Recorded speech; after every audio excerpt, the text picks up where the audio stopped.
हरे कृष्णा। आज चर्चा करने का प्रयास करेंगे 10वें अध्याय का 9वां श्लोक।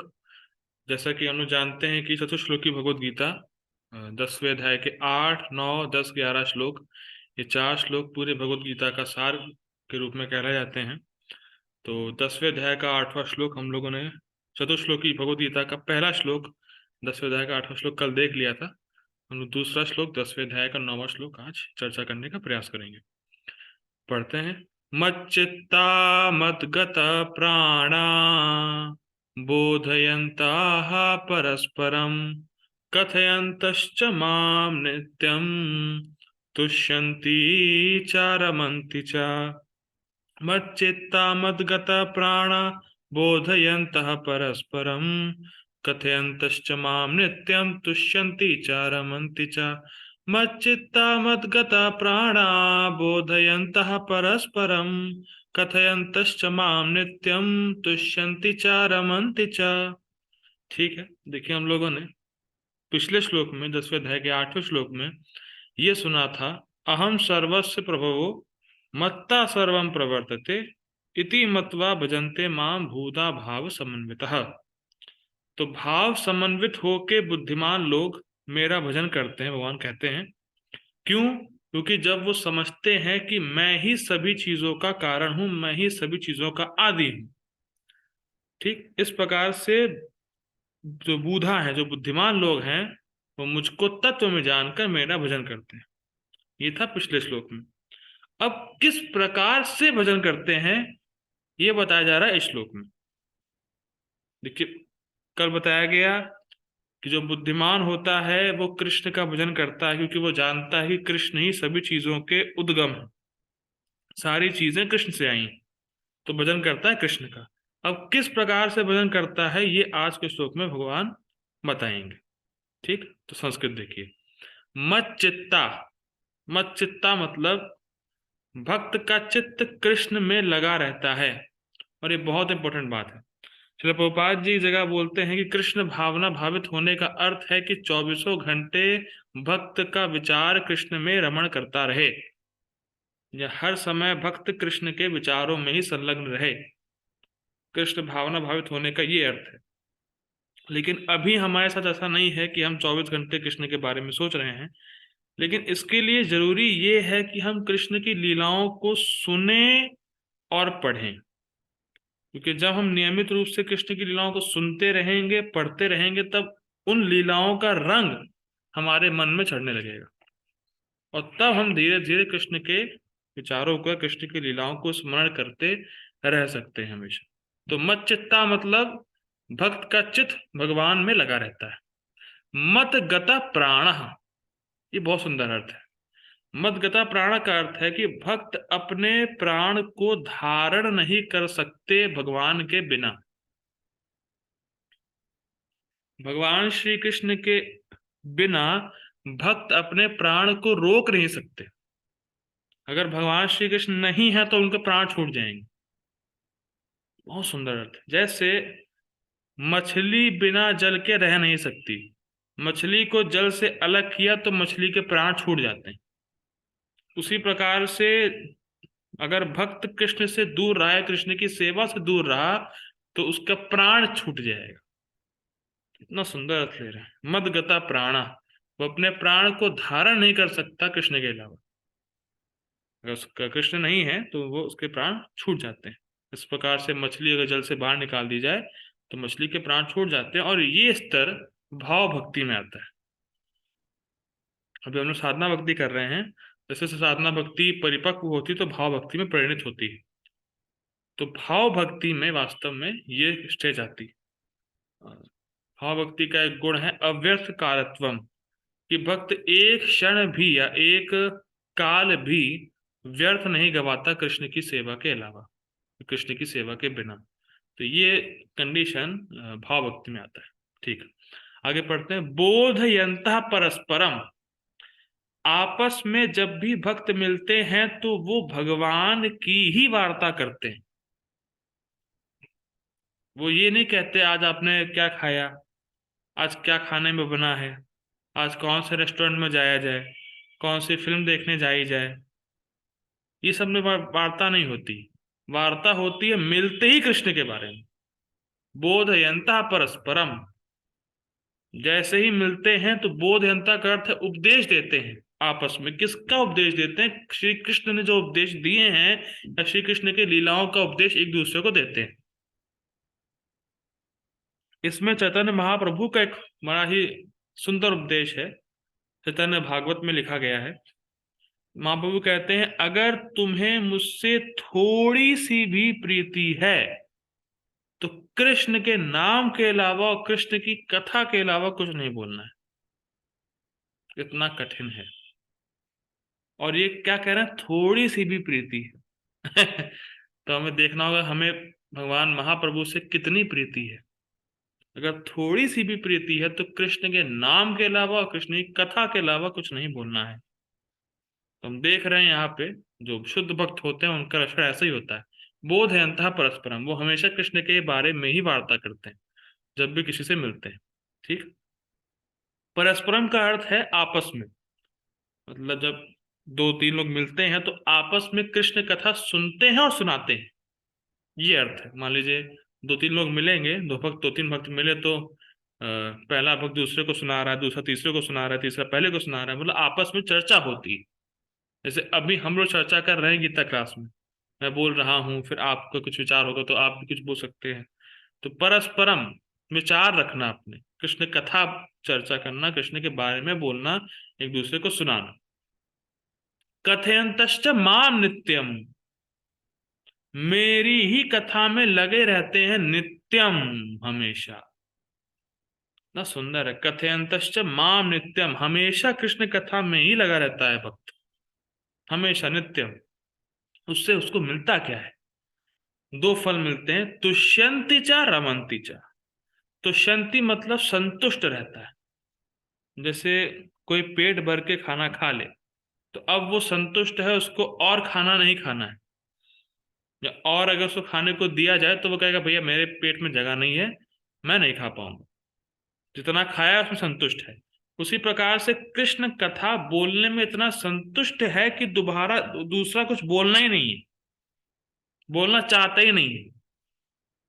उसको कृष्ण कथा बोलने में, कृष्ण कथा सुनने में इतना आनंद आ रहा है, कृष्ण कथा के अलावा ना वो कुछ सुनना चाहता है ना वो कुछ बोलना चाहता है, वो कृष्ण कथा में संतुष्ट है। तुष्यंति। और क्यों, उसके बाद क्या होता है? रमंती चा। रमंती मतलब उसका मन कृष्ण कथा में रमण करता रहे। रमण का मतलब होता है कि मन किसी एक विषय में सुख प्राप्त कर रहा है और उस विषय से हट ही नहीं रहा है। मतलब मन कृष्ण कथा में सुख प्राप्त कर रहा है, उसको अगर आप कृष्ण कथा से हटाना भी चाहें तो भी नहीं हटेगा। इसका मतलब होता है रमंती, रमण करना, उसी उसी चीज में एब्जॉर्ब रहना, आपका मन उसी में एब्जॉर्ब रहेगा। श्रील प्रभुपाद जी कहते हैं कि दूषित मन का स्वभाव है कि वो अलग अलग चीजों में रस ढूंढता है, इसीलिए अलग अलग जगह भागता है। लेकिन अगर एक बार मन शुद्ध हो गया तो भगवान श्री कृष्ण की कथा में ही एब्जॉर्ब रहेगा।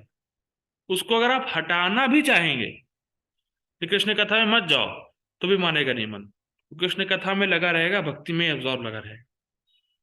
ये बहुत हाई लेवल वाली बातें हैं, फिलहाल हम लोग के लिए है नहीं, लेकिन हम लोग प्रयास करेंगे, ये हमारा लक्ष्य होना चाहिए कि हमें इस स्तर पे पहुंचे साधना कर करके।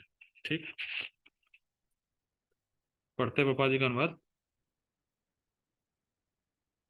मेरे शुद्ध भक्तों के विचार मुझ में वास करते हैं, उनके जीवन मेरी सेवा में अर्पित रहते हैं, और वे एक दूसरे को ज्ञान प्रदान करते तथा मेरे विषय में बातें करते हुए परम संतोष तथा आनंद का अनुभव करते हैं। बहुत सुंदर बात। देखिए देखिए, हम लोग जानते हैं भक्ति में आना बड़ा कठिन कार्य है। कोई बहुत ही विरला होता है इसको भक्ति में आने का सौभाग्य प्राप्त होता है। तो भक्ति में आना बहुत कठिन है, भक्ति में बने रहना उससे भी कठिन है, और भक्ति में खुश बने रहना उससे भी कठिन है। तीन बातें मैंने बोली। भक्ति में आना कठिन है, भक्ति में बने रहना और कठिन है, भक्ति में खुश बने रहना और कठिन है, और उसका फंडा भगवान यहाँ बता रहे हैं, उसका सूत्र भगवान दे रहे हैं कि भक्ति में हमेशा बने रहो खुश। उसका सूत्र क्या है? कि भगवान कृष्ण की कथा में लगे रहेंगे। अगर हम लोग हरि कथा में लगे रहेंगे, अगर हम हरि कथा को श्रवण और कीर्तन करते रहेंगे, तभी हमें परम संतोष और आनंद होगा। और जहां परम संतोष होगा और आनंद होगा, वो स्थिति को हम क्यों छोड़ना चाहेंगे। तो यहाँ स्पष्ट सेवा बताई गई, यहाँ स्पष्ट कहा गया है श्रवण कीर्तन बस। अगर भगवान की कथा का श्रवण और कीर्तन हम लोग कर रहे हैं, तो भक्ति में बने भी रहेंगे और खुशी खुशी बने रहेंगे। सबसे इंपॉर्टेंट बात ये है। ठीक है, गीताभूषण टीका देखते हैं। गीताभूषण टीका, यह श्लोक भक्ति की प्रक्रिया का वर्णन करता है, मतलब किस प्रकार से भक्त भक्ति करते हैं। तो देखिए, वेदों में तीन बातें बताई गई हैं, संबंध, अभिधेय और प्रयोजन। यही वेदों का तीन विषय है, मान लीजिए। ऐसा मतलब कहा जाता है कि यही तीन विषय वेदों में है, संबंध, अभिधेय और प्रयोजन। पिछले वर्ष में संबंध को बताया गया था। 10वें अध्याय के 8वें श्लोक में संबंध का विषय देखा था हम लोगों ने, कि भगवान सभी चीजों के उद्गम है, भगवान से हम आए हैं, भगवान से जगत आया है। तो भगवान से हमने अपना संबंध समझा पिछले श्लोक में, कि हम भगवान के हैं। ठीक। अब अभिधेय, कि क्या करें जिससे कृष्ण को प्राप्त करें। संबंध मतलब भगवान से हमारा क्या संबंध है, हम भगवान से आए हैं, भगवान से सभी चीजें आई हैं, भगवान के हम अंश हैं। ये हम लोगों ने कल देखा कि भगवान से हमारा संबंध है। अभिधेय मतलब क्या किया जाए उस संबंध को पुनः जागृत करने के लिए, और कृष्ण प्रेम प्राप्त करने के लिए, और कृष्ण को प्राप्त करने के लिए क्या किया जाए, ये होता है अभिधेय। इसको हम लोग इस श्लोक में पढ़ रहे हैं। क्या करना है भैया, अपने प्राणों को समर्पित करना है, मदगता प्राण, मत चित्ता, श्रवण कीर्तन में लगना है, कथयंतश्च माम नित्यम, भवानी कथा में रमण लगे रहना है, बोधयंतः परस्परम, एक दूसरे से आपस में कृष्ण कथा की चर्चा करनी है। उससे क्या होगा, तुष्यंति च रमन्ति च, उससे लोग संतुष्ट रहेंगे और रमण करेंगे, भगवान श्री कृष्ण को प्राप्त कर लेंगे।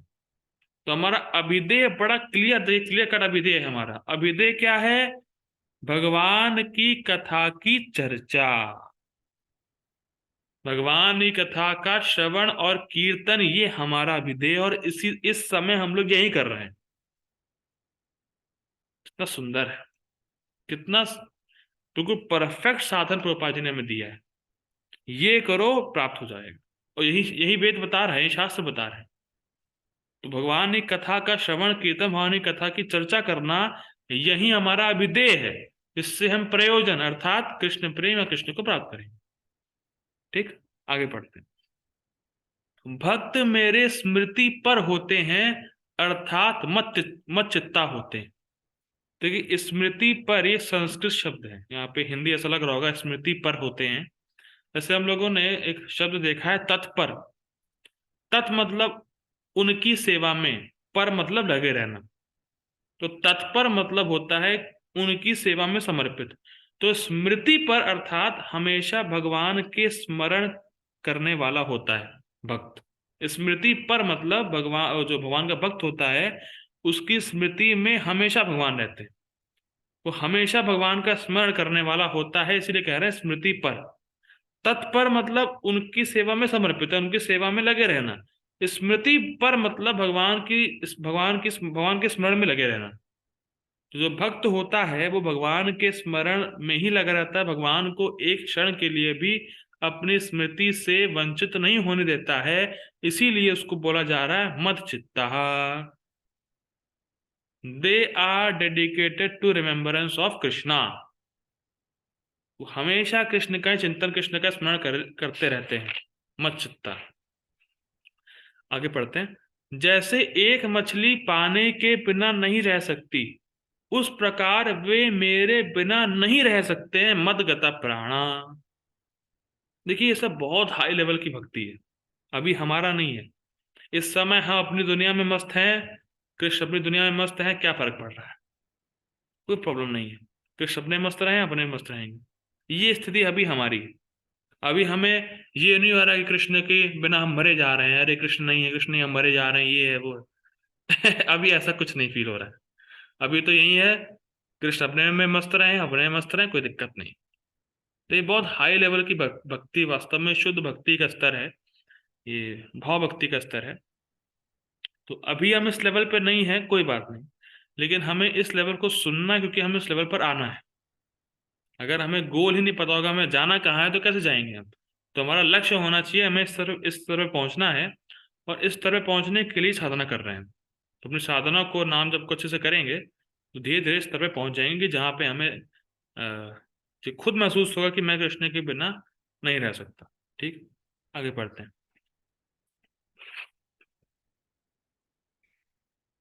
वे मेरे रूप, गुण व लावण्य आदि का बोध एक दूसरे को कराते रहते हैं। बोधयन्तः परस्परम। देखिए, हम लोगों को अभी रूप का बोध कराना थोड़ा मुश्किल है।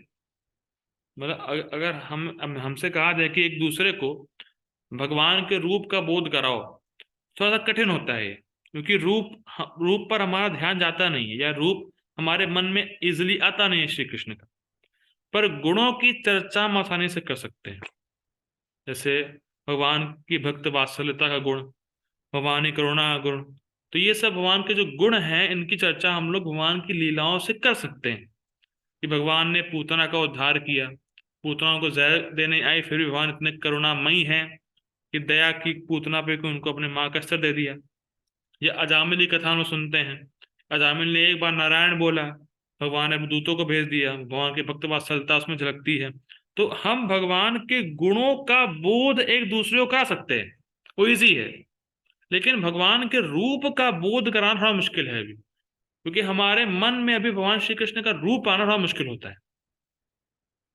ठीक है, ये बड़ा इंपॉर्टेंट है। तो इसीलिए हमें भगवान के गुणों पर चर्चा करनी चाहिए, और गुणों को चर्चा करते करते करते करते भगवान का रूप भी हमारे हृदय में उतर जाता है, धीरे धीरे वो होगा। ठीक, बहुत, ये देखिए बहुत सिंपल है। वे मेरे विषय में बोलते हैं, अर्थात मैं जो भक्त वात्सल्य का समुद्र हूं, और मेरे अति विचित्र चरित्र की चर्चा करते रहते हैं। तो ये बहुत इंपॉर्टेंट है कि भगवान के विषय में बोलना चाहिए, खाली खुद भक्ति नहीं करनी चाहिए। वो भी ठीक है, आप भक्ति करो, लेकिन हम क्या देख रहे हैं? बोधयंता परस्परम, एक दूसरे को बताते हैं। कहने का अर्थ क्या है? प्रीचिंग करते हैं, ऐसा कहा जाए तो। भगवान यहां कह रहे हैं प्रीचिंग करना। ये ठीक है, आप खुद भक्ति कर रहे हैं, अच्छी बात है, लेकिन ऐसा नहीं कि दूसरों को बता नहीं रहे हैं कृष्ण के बारे में। दूसरों को कृष्ण के बारे में बताना, ये अभिधेय है हमारा, ये हमारा मुख्य साधन है। भगवान खुद कह रहे हैं बोधयन्तः परस्परम। जब भी वो मिलते हैं तो कृष्ण की चर्चा होती, कृष्ण के बारे में दूसरे को बताते हैं। और क्या बताते हैं? कि भगवान भक्त वात्सल्य के समुद्र हैं। भक्त वात्सल्य हम लोग देख चुके हैं अजामिली कथा में। अजामिल ने एक बार नारायण बोला, अपने बेटे को बुलाया, भगवान ने अपने दूतों को भेज दिया। प्रहलाद महाराज ने कहा हिरण्यकश्यपु से, भगवान इस खंबे में है, तुरंत फाड़ के निकला है। और भी अन्य लीलाएं भगवान दिखाते हैं कि भगवान कितने भक्त वत्सल है। अर्जुन के सारथी बन गए। कितना प्रेम है वास्तव में भगवान श्री कृष्ण का भक्तों से। तो ये चर्चा होती है, भगवान के बारे में चर्चा करना, भगवान के बारे में बोलना, दूसरों को बताना, ये बहुत इंपॉर्टेंट बात है। खुद में नहीं रहना चाहिए। ये नहीं कि हाँ मैंने सब सुन लिया, मैं खुद भक्ति करूंगा, मैं किसी को कुछ नहीं बताऊंगा, मैं प्रीचिंग नहीं कर सकता, मुझ में इतनी शक्ति नहीं है, मुझ में क्षमता नहीं है, मैं बोल नहीं पाता। ऐसा कुछ नहीं है। आप एक बार बोलने का प्रयास करेंगे तो कृष्ण अंदर से खुद आपको प्रेरणा देंगे अपन उनके बारे में बोलने की। और अति विचित्र चरित्र, अति विचित्र क्यों? देखिए, हम लोग सुने हैं महाराज जी से कि भीष्म पितामह भगवान के शुद्ध भक्त थे, महाजनों में से एक आते हैं, पर फिर भी भगवान ने उनको बाणों की शैया पर लेटा दिया। भगवान ने परीक्षित महाराज को गर्भ में बचाया, अभिमन्यु को नहीं बचाया, द्रौपदी के पुत्रों को नहीं बचाया। तो भगवान कब क्या कर दे कोई नहीं जानता है। भगवान के कार्य के पीछे क्या प्रयोजन है, ये कोई जानता नहीं है। और भीष्म पितामह कहते हैं कि जानने का प्रयास भी करोगे तो मोहित हो जाओगे। तो अति विचित्र, समझ नहीं आता भगवान ये कर क्यों रहे हैं। पांडव उनके बहुत अच्छे भक्त थे, लेकिन कष्ट पे कष्ट भगवान ने उनको दिए। ये समझ नहीं आती भगवान की लीला है क्या। 9 लाख गायें थी यशोदा मैया के पास, फिर भी दूसरों के घर जाके दही चढ़ाना था भगवान को। तो क्यों कर रहे हैं, तो समझ नहीं आता। बड़ी अचित अति विचित्र लीला भगवान श्री कृष्ण करते हैं। तो इन्हीं चीजों के बारे में लोगों को बताना, चर्चा करना, इससे भक्त की भक्ति बढ़ती है। देखिए, बहुत सुंदर बात एक भक्त बता रहे थे। जिस विषय पे हम दूसरों से चर्चा करते हैं, वो विषय हमारे हृदय में और धस जाता है। जिस भी विषय में आप किसी दूसरे से चर्चा करेंगे, वो विषय आपके हृदय में और धसेगा और गहरा होता जाएगा। ये बिल्कुल स्पष्ट बात है। जहां आपने चर्चा प्रारंभ करी, तो वो विषय धीरे धीरे आपके हृदय में घुस जाता है और वो सब बातें आपको लॉन्ग टाइम तक याद रहती। ठीक, आगे पढ़ते हैं। इस प्रकार स्मरण, श्रवण और कीर्तन रूप मेरी उपासना के द्वारा वे ऐसे ऐसे तुष्ट रहते हैं, मानो वे अमृत पान कर रहे होते। कितनी सुंदर है। स्मरण, श्रवण और कीर्तन, इन चीजों के द्वारा वो इतने तुष्ट होते हैं कि मानो वे अमृत पान कर रहे हो। लेकिन हमारे लिए अभी केस क्या है कि बड़ी कड़वी दवाई पान कर रहे हैं। हमारे लिए हमारी ये स्थिति है। क्लास में आने को बोलो, अरे क्लास में ओहो सब पता है मुझे, तो क्या करना है वही बताएंगे। कृष्ण भगवान है, कृष्ण सच्चिदानंद विग्रह है, कृष्ण सभी वो कृष्ण जीव आत्मा से भिन्न है। ये सब बताएंगे, और क्या बताएंगे, क्या है नया। नया क्या रखा है। कृष्ण ने पूतना कैसे उद्धार किया मुझे पता है, कृष्ण ने गोवर्धन को धारण कैसे किया मुझे पता है, सब पता है मुझे। क्या नई बात है, क्या करेंगे जाके क्लास में। तो अभी हमारे लिए जो कथा है, कृष्ण कथा, ये कड़वी दवाई के समान है। डाइजेस्ट नहीं होती, अच्छा नहीं लगता है।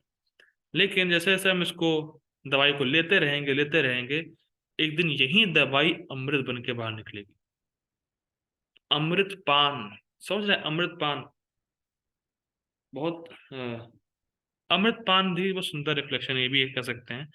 अमृत मतलब जीवंत, मतलब भगवान श्री कृष्ण की लीलाएं जीवंत है, मतलब आदमी को जीवित करती है। एक जगह ये भागवतम में एक प्रसंग आता है, एक श्लोक आता है, उसमें कहते हैं कि जो व्यक्ति श्री कृष्ण की लीलाओं को श्रवण नहीं करता, श्री कृष्ण की भक्ति नहीं करता है, उसकी इंद्रियां एक मृत व्यक्ति के समान होती हैं। मृत व्यक्ति में भी इंद्रियां होती हैं, पर वो चलायमान नहीं होती, वो जीवंत नहीं होती।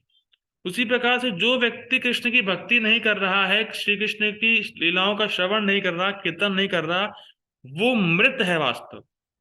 इंद्रियां उसके पास भी है, लेकिन वो मृत है, वो जीते जीते जी मृत व्यक्ति है। तो इसी प्रकार से अगर जो व्यक्ति भगवान श्री कृष्ण के स्मरण को स्मरण कर रहा है, कीर्तन कर रहा है, श्रवण कर रहा है, तो वो वास्तव में जीवित है। वो अमृत पान कर रहा है, अमृत पान करके वो जीवित है वास्तव, बाकी सब मरे हुए हैं। भले कितने बड़े पोस्ट पर हो, कितने बड़े डिग्री होल्डर हो, कितना भी, वो सब मरे हुए आदमी, जिंदा नहीं है, वो मरे हैं, मृत व्यक्ति, लाश है वो वास्तव। इसी प्रकार, इसीलिए हमें श्री कृष्ण की लीलाओं का श्रवण नियमित रूप से करना चाहिए, बोलना चाहिए, स्मरण करना चाहिए, भक्ति करनी चाहिए, तब हम जीवित रहेंगे। ठीक है।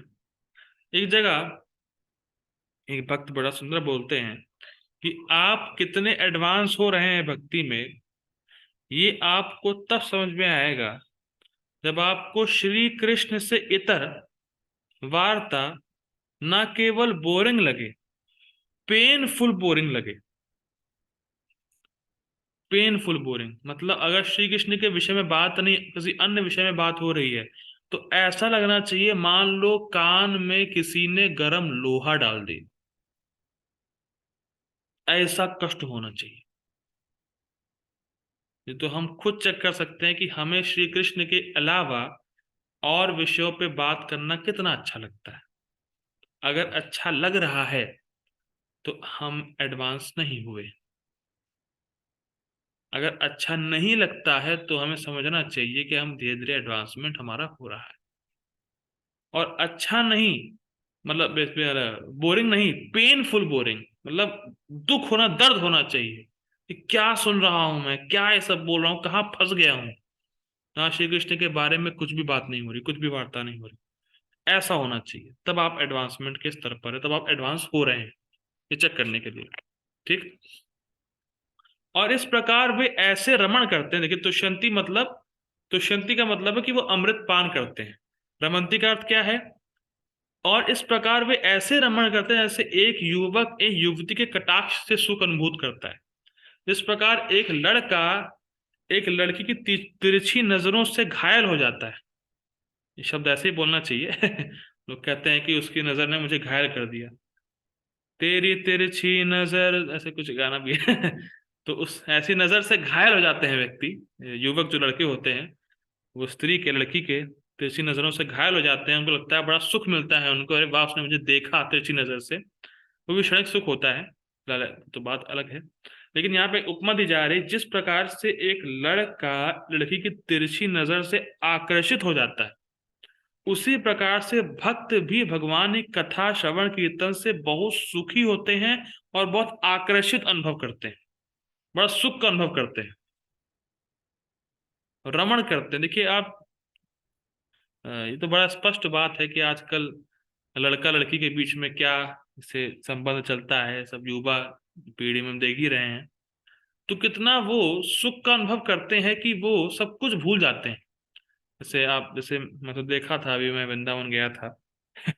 तो बस में एक लड़का था, तो वो मतलब व्हाट्सएप पे लगा हुआ था, जो भी उसकी रही हो, गर्लफ्रेंड वर्लफ्रेंड बोलते हैं वो लोग। तो उसमें लगा हुआ था। तो इतना वो एब्जॉर्ब था व्यक्ति, मैं देखा बड़ा सुंदर लगा। वो सीख मिलती है हम लोग को, हम लोग के टीचर हैं वो इतना एब्जॉर्ब था उस बात करने में, उस लड़की से, अपनी गर्लफ्रेंड से, कि सब कुछ भूल गया, इधर उधर क्या चल रहा है, क्या हो रहा है, बिल्कुल पूरा एब्जॉर्ब था। तो जिस प्रकार एक युवक एक युवती से बात करने में, मिलने में, उसको देखने में, उसकी कटाक्ष को स्मरण करने में बिल्कुल एब्जॉर्ब रहता है, उसी प्रकार से एक शुद्ध भक्त भगवान की कथा को सुनने में, बोलने में, स्मरण करने में बिल्कुल एब्जॉर्ब होता है। उसको इतना सुख का अनुभव होता है कि कुछ कहने को नहीं। इस प्रकार से शुद्ध भक्त होते हैं, इस प्रकार की भक्ति करते हैं। ठीक है। अब हम लोग टीका देख लिए हैं, अब हम लोग परपट प्रपाद ये कल देखेंगे। हरे कृष्णा, ये रुकते हैं। श्रील प्रभुपाद की जय, श्रीमद् भगवद गीता की जय। हरे कृष्ण।